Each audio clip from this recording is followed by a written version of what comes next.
I would officially like to call this meeting to order. Would you please stand and recite the Pledge of Allegiance with me? I pledge allegiance to the flag of the United States of America and to the republic for which it stands, one nation, under God, indivisible, with liberty and justice for all. Thank you very much for coming out. Did we have an inside story over here with the city administrator? Inside story. Nothing good, okay. I was just wondering, something was going on over there, I just wanted to know what it was. But anyway, here we are. The first item on business is going to be a commission report. And so I guess this is actually going to be presented by Steve, how do you say your last name? Avila? Yes. Steve Avila. And so Steve's going to come up and talk to us and give us a report. So why don't you come on up?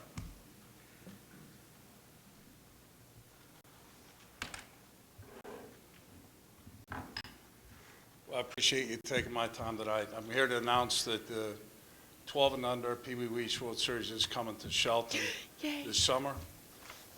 It'll be, you actually have two of them. We also have the Jacoby Ellsbury 12 and under Indigenous World Series come to Shelton as well. That will stem from July 22nd all the way through August 5th. First tournament will be the Indigenous Jacoby Ellsbury 12 and under, and then the Pee Wee Reach 12 and under the following week. Just wanted to come in and let you know the economic impact. How it came here is we were looking for smaller rural towns. We grew our program in the Northwest with AABC and CABA. We've grown it from 69 teams 2 years ago to the largest region in North America. We have 1,268 teams. So they've asked us to bring World Series to our region. Now our region's all of Canada, the Northwest, which includes all the way to the Dakotas and Hawaii. Living in Olympia, having a home there, coaching out here in Shelton way back, I felt that Shelton would be a great town that we can impact the economic side as well as grow. And the high school baseball coach here sold me on his enthusiasm to bring Jason Winans, who runs the youth program here in town, as well as a new high school baseball coach, to bring the World Series here. So I'd love to have further conversation with your tourism in the city, incorporate them in the process, and that would be great. And introduce Jason Winans, your youth baseball. How's it going? Jason Winans.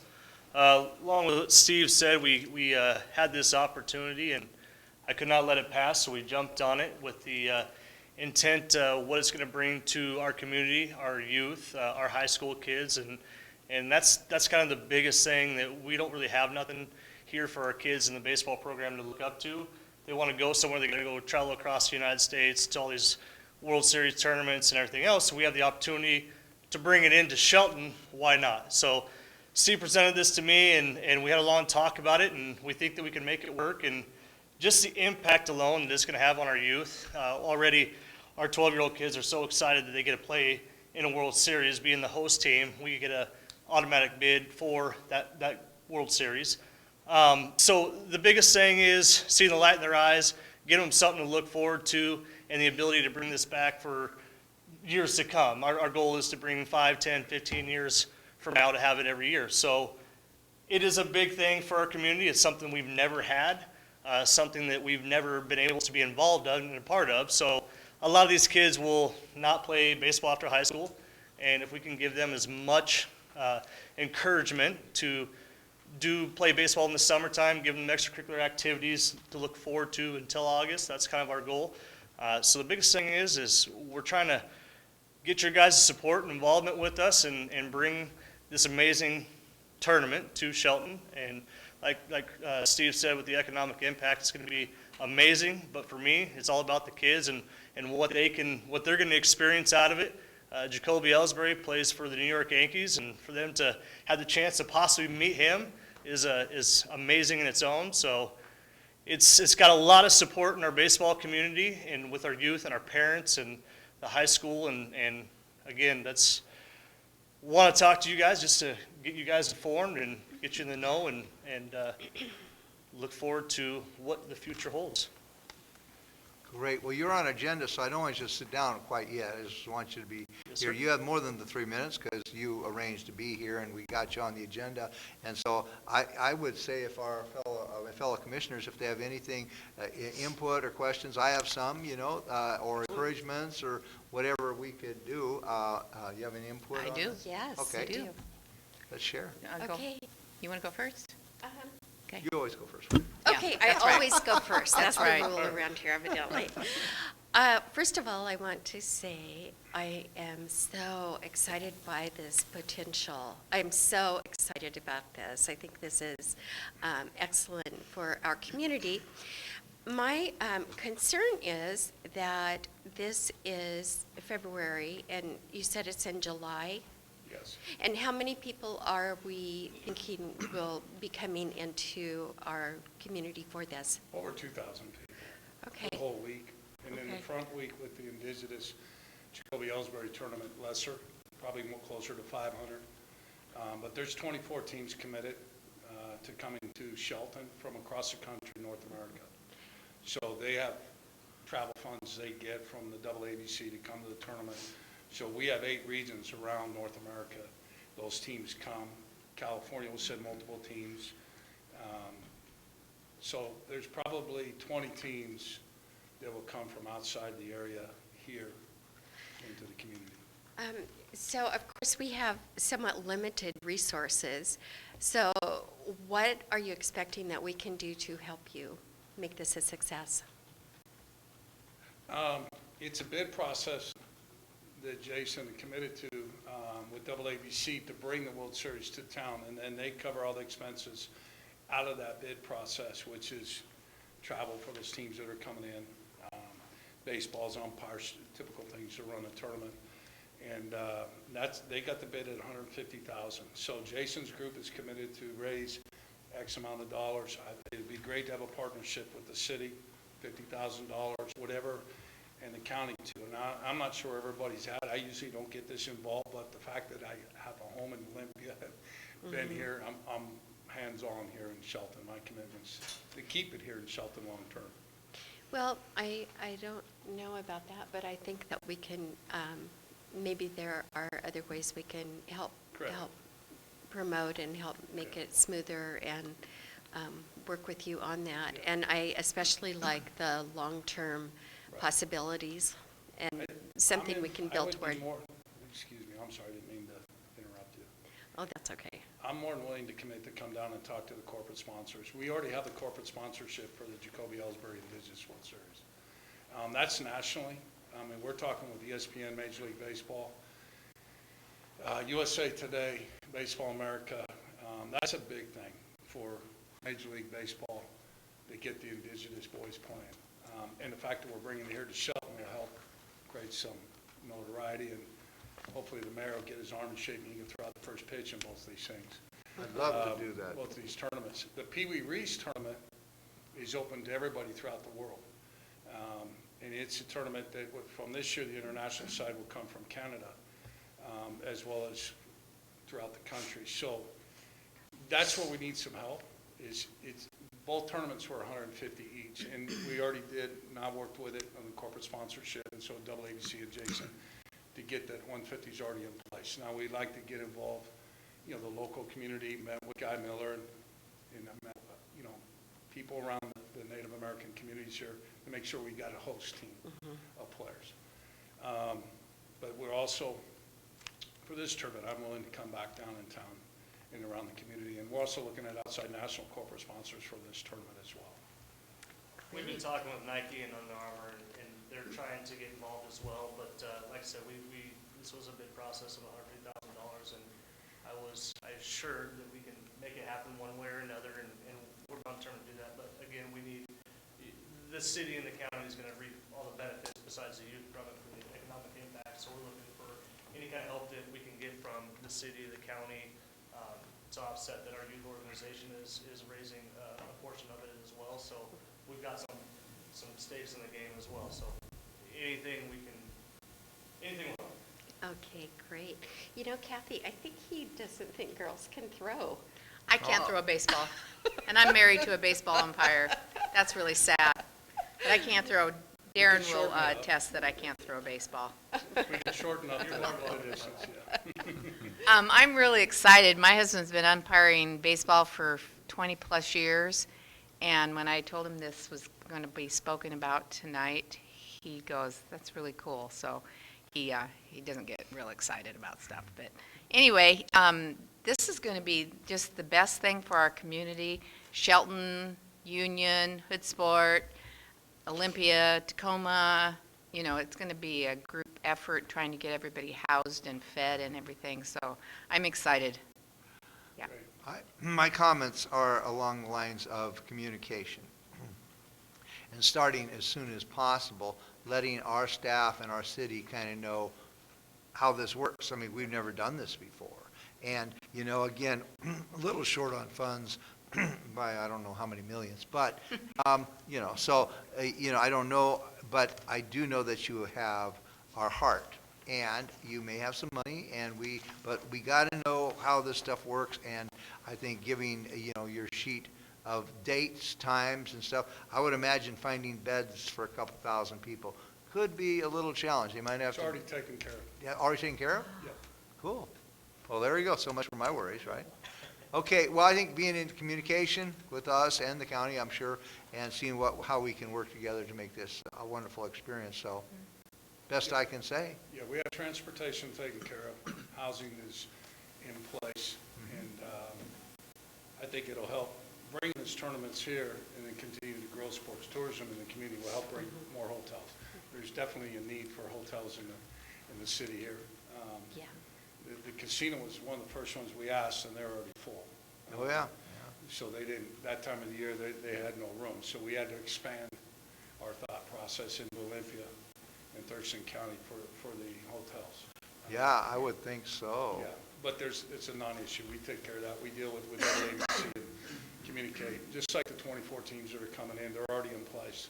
Great. So that part of it, he's got great facilities with the city here and the county, and umpires will be in place. Everything's in place. All right. It's just we're raising the money now. That's all Yeah. that's left. Just to piggyback on that real quick before we go here is, with this World Series, we got 6 additional qualifying tournaments that we already have dates set and are in place. So on top of that World Series, we have qualifying tournaments for people all over Oregon, Washington, and Idaho coming in for 6 weekends starting April 22nd, ending the first weekend in July. So it is not just the World Series, it's coming through the whole summer and spring. So it's created a lot of good things for us in our community and our youth especially. So Great. yeah. Any other questions or comments from our No, friends? nope. Thank you very much for coming in, and keep in communication with us, okay? Thank you. Thank you you. very much. All right, next is a letter. And someone's going to talk to us about that, and I think Ryan Wheaton, our city manager, is going to present this to us. Briefly, Mayor and Commissioners, Corey's going to read the letter. We have a letter of support that we're asking if you will concur to have the mayor sign and present to South Sound YMCA regarding their interest in the area. Yeah, you want to go ahead and read that, Corey? Thank you. Dear Mr. Kronk, we are thrilled to hear that the South Sound YMCA is interested in exploring the feasibility of South Mason County YMCA facility. We have been active observers of the SHARC group's progress over the last 18 months, and we're particularly encouraged by the results of the public opinion survey conducted by Strategic Research Associates in the late summer of 2015, which showed that what we already knew to be true. The citizens of South Mason County would wholeheartedly support a community recreation facility in Shelton. A community recreation center in Shelton would strengthen our community in so many ways, from giving our kids the programs they deserve to serving as a cornerstone for the entire county's future economic development. We stand together with South Sound YMCA as we move forward to the next step in this process, commissioning a capital development study within South Mason County. We will look forward to sharing SHARC's presentation of these results, and thank you for your interest in our great community. All right, well, as the chair of this meeting, I would refer to my fellow commissioners if they have any comments about that. I think we're in support of that. Oh, Definitely. absolutely. Well-written letter, whoever wrote the letter too. I appreciate that. 110% in favor. My goodness, then, I guess we concur on this issue. Fair enough. I would say that I have talked to people who are involved with youth in the community, and this seems to be something that they talked to me kind of before the meeting, just really wanted us to really support this also. And so I would say that I'd be more than happy to sign that letter and to do what I can do to help any positive youth activity kinds of things come to our community. So I think we concur with that. I'd be happy to sign it along with anything else we need to support this. So We'll let you know when something that- else comes up. But that works for fine. us. Okay, then let's say that's a good thing. All right, next on our agenda is our weekly commission reports. And so Commissioner Moore. Okay. I came directly here from the Mason Transit Authority Board meeting, which we had a good positive meeting and some discussions about infrastructure that they're planning up in the north end of our county, as well as continuing to work on the park and ride on Highway 3 here. There will be some new bus shelters that are slated to be placed in different areas, including we may get a larger bus shelter up at Walmart.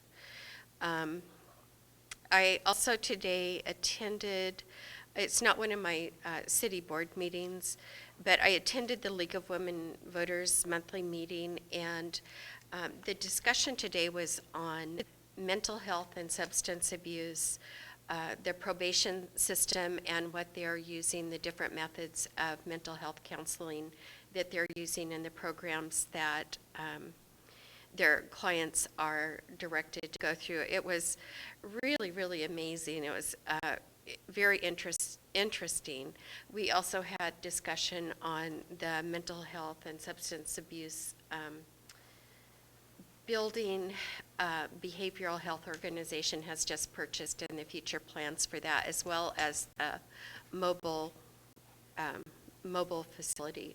So it's things are looking up, I think, as we recognize the issues that we have and recognize the need and work together to find ways of combating those problems. So I came away, I had a very productive day today. And as far as the rest of the week, I don't have anything on my schedule. So, All right. good week. Thank you very much, Commissioner McDowell. I was at my CareNet board meeting before I came here tonight, and my briefing with Ryan on Thursday, and that's my week. Quiet week. All right. Well, I do have a meeting tomorrow morning with other community entities, with the EDC, Economic Development Council, to talk about the future of Shelton Hills and obstacles or things that we all need to figure out how we can overcome those to help that project move forward. And so usually the third and fourth weeks of the month, we don't have as many board meetings as we do in the first 2 weeks. And so, but I will talk a little bit about Association of Washington Cities Action Days. We were all there this last week, and our city manager was over there too. And we talked with other cities. The Association of Washington Cities is every major city or city, what do you call, I'm looking for the right term, incorporated city is a member of Association of Washington Cities. And it's a way that we can kind of lobby our effects together to present the needs of cities to the legislators over there who are, making policies and laws and whatnot that we have to operate on. And so it's kind of like being part of an organization that you bind together and get your different interests before them over there. And so, I think probably the big issue is the fact with the school funding in McClary and things like that. As far as the capital budget is concerned, the city of Shelton is always trying to get money out of the capital budget, like I think most cities are. And so we were talking to our legislators about that. We have agreed to move forward on our last major basin project, which is Basin 3, over here in this area of town.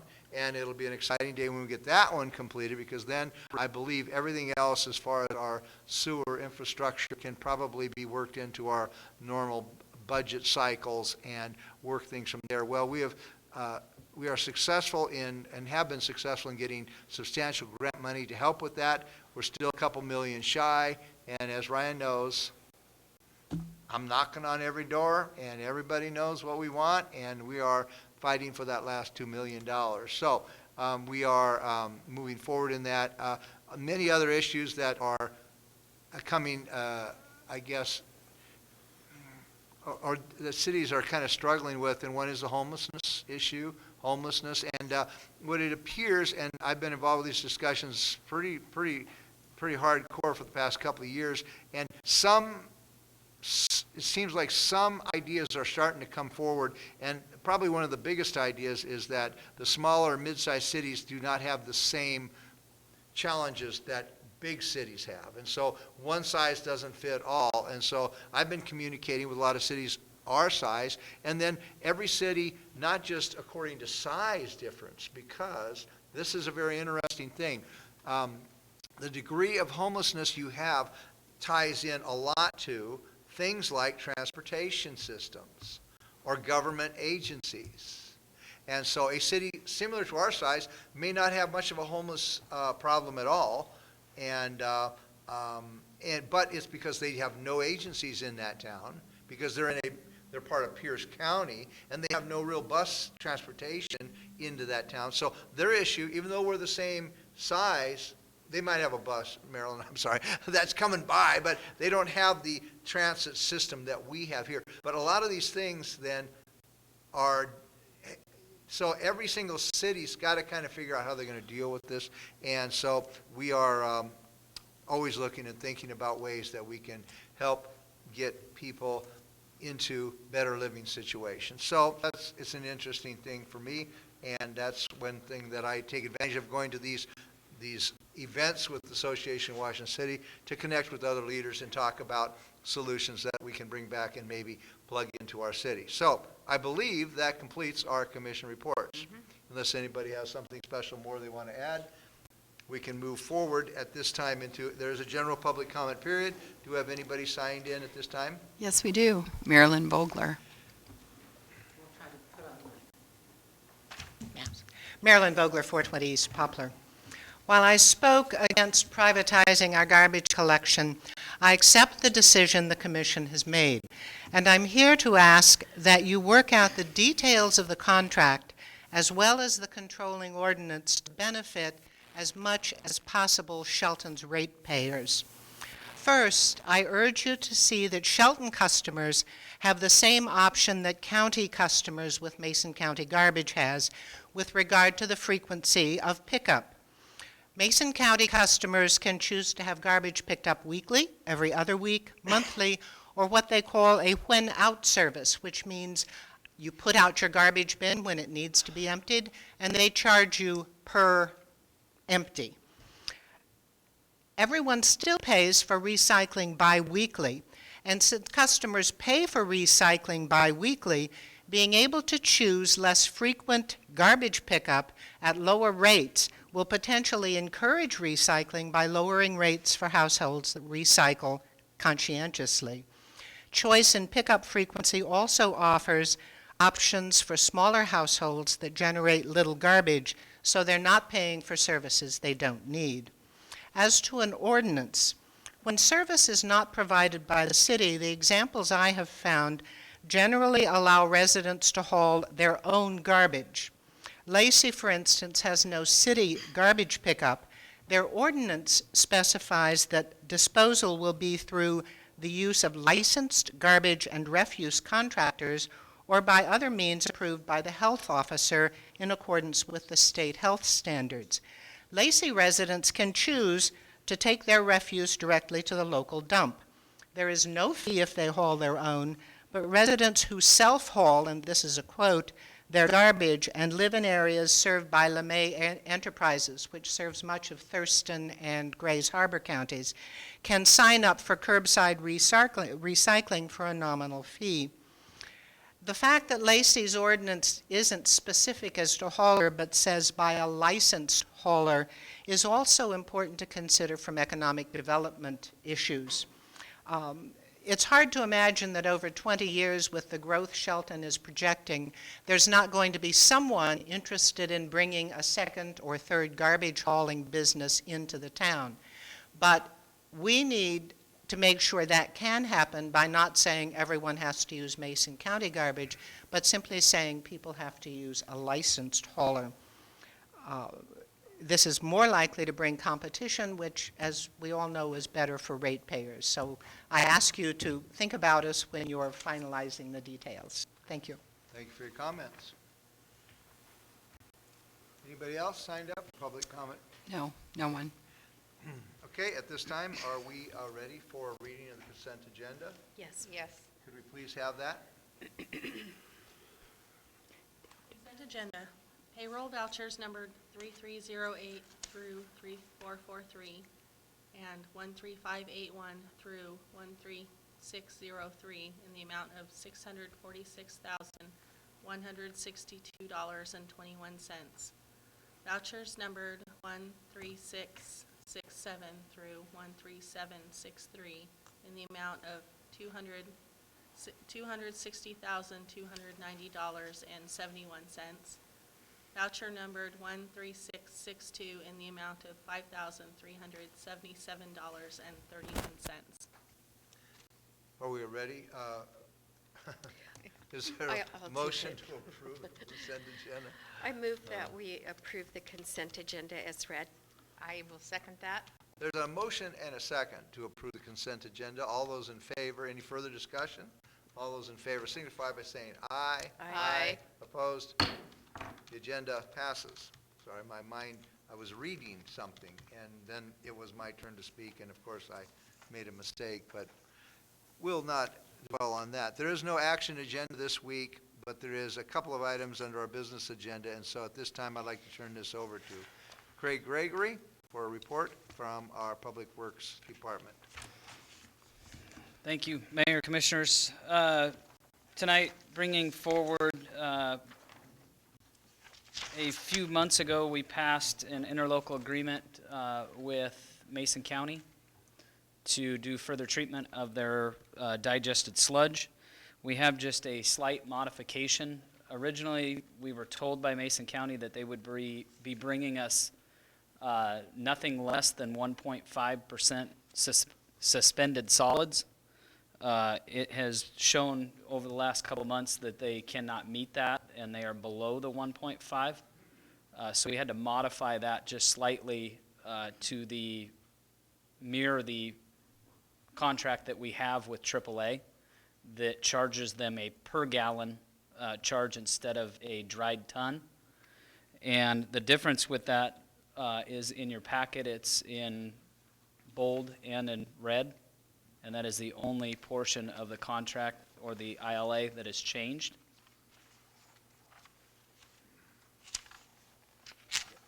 And what that does is ends up changing, on average, they are bringing about 3,500 gallons per load. So it will end up changing, if you reverse calculate back the 69 cents per dried ton to a gallon charge, it ends up being a difference of about $20 a 3,500 gallon load that they are bringing us. So they are paying about $20 more for each load that they're bringing. This is just kind of a matter of housekeeping, something that, slight change in the way we just have to make sure it's inserted in the contract. Is that what you're saying? That is correct. Yeah. And this has been, I apologize that we do not have a signed copy from Mason County. It is in the mail, but it has already been through their commission, and they have already signed off on it. So we should be receiving that in the next day or two. Any questions or comments for Craig Gregory? I don't have any questions, thank you. Nope, we've been talking about this for a while. Thank you very much for bringing Thank this you. forward. And I would like for the record to say that we concur the commission concurs, and we want to place this on our action agenda for February 27, 2017. All right, next number 2 item under business agenda is a conversation about the Huff and Puff parking agreement, and Mark Ziegler is going to bring that forward to us tonight. Thank you. Thank you, Mayor, Commissioners. For quite some time now, the city and the Shelton School District have been seeking solutions to improve the safety of the parking lot area adjacent to the Huff and Puff Trail. That parking area is actually owned, the parking lot proper is owned by Shelton School District and School District property. They've been discussing opportunities with the city for some time now, like I said, about increasing the safety of their students that were utilizing the parking area.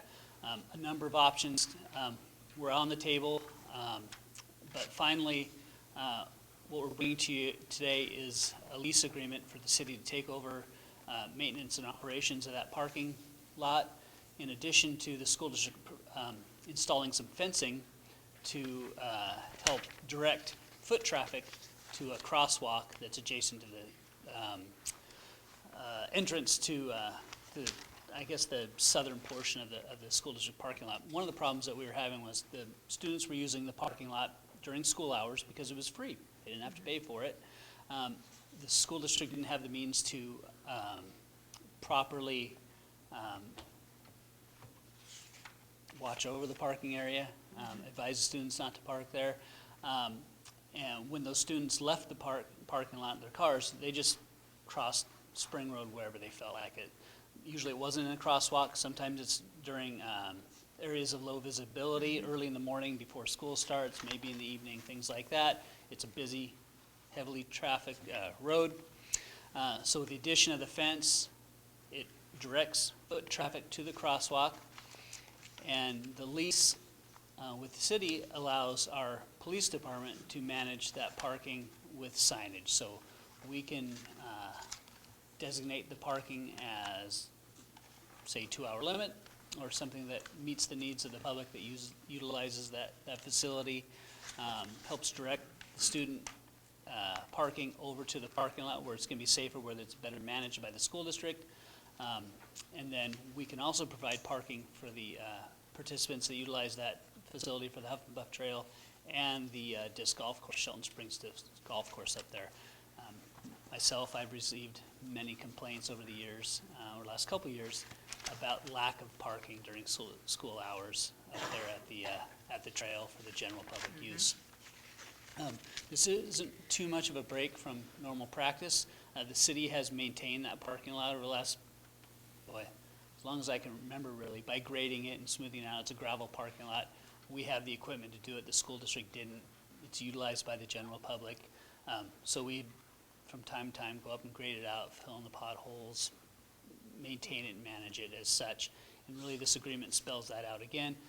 And like I said, also gives the ability for the Shelton Police Department to enforce parking regulations within that parking lot to help curb some of the issues that we were having before. With the Commission's approval, I'd bring this back next week to the action agenda for final acceptance. You can see a map on in the packet that has an overhead view of the parking area that outlines the limits of the use in the area that we're talking about in the agreement. I have a question. Go ahead. Is the crosswalk going to be something with some flashing on the pavement? So when someone starts to walk, it starts flashing? Or what is it, just going to be white strips? It's painted at this point. Is there It updated is one of our top locations for the MTA Okay. rapid flashes that they want to install. So that would be there on that crosswalk? Yes, eventually. Okay. And then the lease, is that going to be a financial lease or just a written, just a use Correct, yeah. lease? There's no Use- money. Okay, no money. No Yep, money. Exactly right. Okay. There's no financial considerations. Go ahead.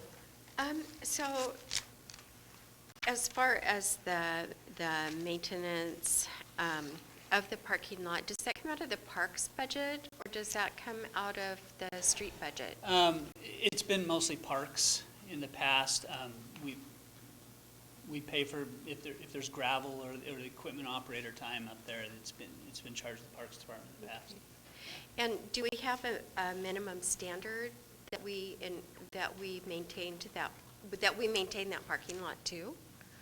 Not necessarily anything in writing. It's essentially, one problem is it's a gravel parking lot up to a paved street. So we want to make sure that the gravel doesn't start undermining the pavement and then eroding that pavement and creating more of a maintenance issue. So that's one factor.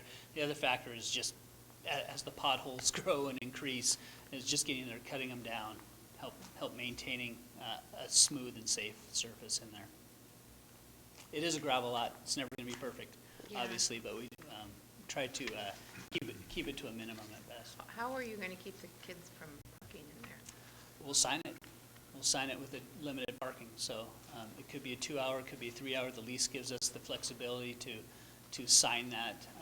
And then the school resource officer, I believe, Chief Moody has committed some time for them to check on the parking.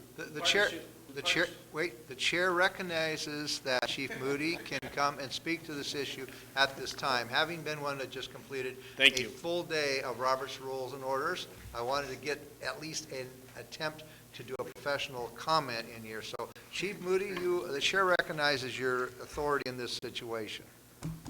Thank you. The school partnership has been great. The schools already have signage out since the beginning of the school year that says no student parking. And so the school resource officer and the school staff, they've already enforced that. Without writing citations, without writing tickets to the kids, it was just a matter of education of students are no longer allowed to park there during school hours. So it's more of a school policy than necessarily a city law at this time. Pretty much, it appears that what we're doing with the lease is just kind of solidifying what we've already been doing in the past, kind of. And a question, so the Huff and Puff property, does this belongs to the city? The parking lot belongs to the school district. The trail itself is city property. That's right. So basically, for common reference, the tree line, where the tree line starts, where the trail is located, is city property. Right. The gravel parking lot area out to Spring Road would be school district property. And this has been kind of budgeted through the parks and whatnot, and I don't imagine it's huge, but, my mind says, when you're providing a wonderful service and opportunity, that maybe a little, a donation box at the head of the trail to take part in the activities out there or something, so we can get a little money back, on the, and I don't know what will happen when we do that, and then people will break into it and steal the money, and then we'll have to spend more for police time to go chase the people that took the $5 out of the box. But has there ever been a thought about economics with that experience? We continue to fund our operations through the formation of the Metropolitan Park District, although the financing there has been eroded the last few years. Yeah. We did receive a generous contribution through the Rublin family a number of years ago for maintenance at the Huff and Puff Trail. So we have used that in the past to provide the porta potty access, new wood chips on the trail and things like that, some of the staff time needed to maintain that. So there is the ability to offset some of the costs up at that trail through that bequest. Great. Any other questions? Yeah. So I'm back on the parking lot, and I know in a perfect world we would have stormwater improvements, we would have a state-of-the-art parking lot there. Is there any plan at all to get our parking lot up there into compliance with our city standards? I'm seeing some blank looks on that, but I'm wondering if this would be an opportunity to partner with the Mason Conservation for maybe a grant for a pervious surface parking up there, if that would cut down long-term on the maintenance issues? We haven't had that discussion with the school district. I think that's another discussion to have with them about long-term use of that property. I think at this point, it's a temporary parking lot utilized for those services. I think if the school district needed use of that property under the terms of the agreement, they would have the ability to terminate this lease. Yeah. So we'd certainly, if we're talking about long-term improvements into that facility would be another discussion to have with the school district and see if, if it meets their long-term needs as well. Well, and I guess you can't get much more pervious than gravel streets, but, just thinking about it. There you go. Any other questions or comments? It appears we concur to take this item and place this on the action agenda for February 27, 2017. Thank you. All right, any administration reports at this time? One update, last week, the jail contract that you three signed a few weeks ago was signed by the sheriff, and today it was approved by the county, so the jail contract is now done. Good job. Thank you very much. Any administration final touches? Two, we're going to have another biosolids agreement brought forward for your review with the City of McClary. And then in addition to that, we are also going to bring forward a letter regarding a potential alley vacation that we'd like you to take a look at and give us your feedback on. I didn't know alleys needed to take vacation. Some do. Some do. All right. And does that complete our administration final touches? Thank you very much. Our next meeting will be on a Monday, I believe, February 27th, 2017, at 2 p.m. in the afternoon. This meeting is adjourned.